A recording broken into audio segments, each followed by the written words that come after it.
ਹੋ ਗਈ 1 2 2 ਓ ਕੁੜੀਏ what to do ਓ ਹੋ ਗਈ ਮੁੰਡੇ ਦੀ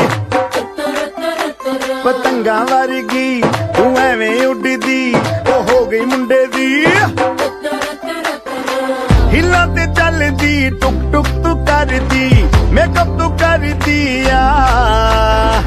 ਅੰਗਰੇਜ਼ੀ ਪੜ੍ਹਦੀ ਗਿਟ ਪਿਟ ਤੂੰ ਕਰਦੀ ਜਿਵੇਂ ਕੁਈਨ ਸਾਡੀ ਵਿਕਟੋਰੀਆ ਤੂੰ ਕੰਟੀ ਬਿਗ ਬੈਨ